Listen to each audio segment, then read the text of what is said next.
Welcome back to Broncos Country Tonight, joined by Mac Freeman, the Chief Commercial Officer for your Denver Broncos. And Mac, as I understand it, Mayor Hancock reached out the last time you were on and gave you a little bit of stuff for your hair.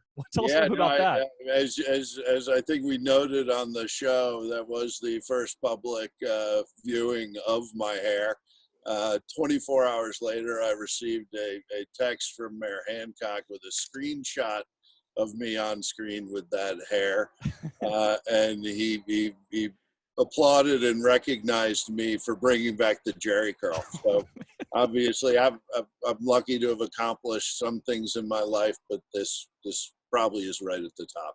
Well, then I guess the question everybody wants to know, when they do the bronze bust for you, are you going Jerry curl hair or are you going fresh haircut? I think I'll have to bring it back. I think it's funny. We did a lot of teasing of Steve Atwater that he was going to have his bust made during the COVID no haircut window. But having seen the rough draft, he escaped a real lifetime problem.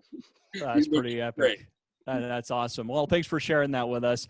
Speaking of COVID, I'd love to kind of catch up with you on a few things. First of all, how has COVID up to this point affected business for you guys? What are some of the lessons you feel like you've learned?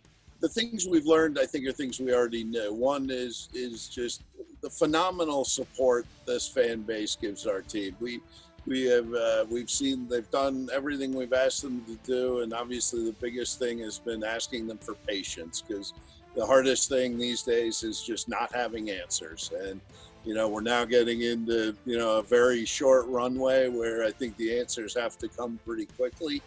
And, obviously there's a ton of things to figure out. So I think the one thing that sort of guided us through this, I think the thing that I've continued to sort of stress to my staff is actually something I think Gary Bettman used in the last hockey work stoppage, which is you will be remembered for how you act in windows like this. And so I think we've tried to be as transparent and fan friendly. And I think as we clarify, once we know what's actually happening in the fall and we clarify everything, we're going to refund anyone's money for any games that they're not able to attend. We're going to make it right with our fans. We're going to make it right with our partners, because there isn't anyone that's not dealing with some type of hardship right now. So this is a window for us to show our fans and our partners how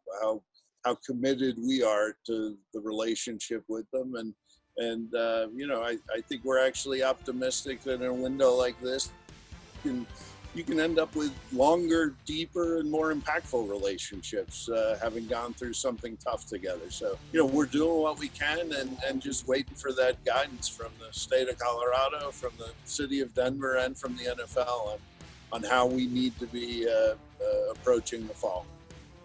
It looks like you got the best seat in the house there today. How important is it to continue to cultivate that relationship with the fans when you're going to have a closed camp and probably limited seating for those fans in that very stadium we're seeing you in right now? Yeah, no, and it's incredibly lonely down here, right? This building was built for the fans, and as much as I like coming to work here, this place truly is special when the fans are here. And so we're preparing again to if we're able to host, whether it's some or all, we're gonna create the safest and healthiest environment we can. If we're not able to do that, obviously we're gonna rely on a lot of platforms like Broncos Connected and Broncos Television and our partnerships with our other media partners to continue to engage, continue to keep the fans connected to everything that's going on the football side. But right now, with so many questions still unanswered, it's sort of tough on everyone, and we're waiting for clarity, just like the fans are, and hopeful we'll get some sense of normalcy sometime soon. When you look back on your time within this pandemic, do you think that there's a lasting memory or something that's going to jump out at you from having to work around this particular set of circumstances? I think just the resilience of our staff.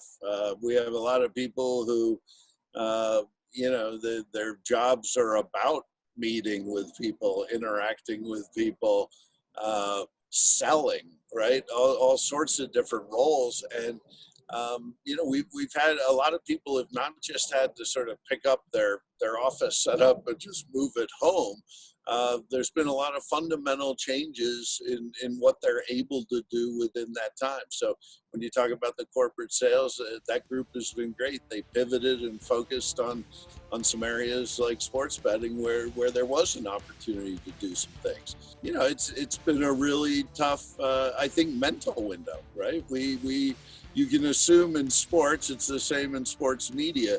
Most of us that were attracted to this industry, we're attracted to it because of the competitiveness and the things that sports deliver. So we've all sort of had to, go through withdrawal of that. But again, the resilience, being able to pivot, to turn conversations not into sales pitches, but just into check-ins and try and understand what their challenges are so that we can think about how we can maybe pivot and help them in certain ways. We've got great partners like UC Health who've, been at the forefront of taking on the crisis in the hospitals and in the communities. We've tried to step up and help them in what they're doing because they're taking care of all of us right now. So I think we're trying to pivot and find value to add in all of our departments across the business side. And I think that's the sort of the lasting piece for me. I think I'm just so impressed at how we've all just stayed together, stayed connected, continued to push through it.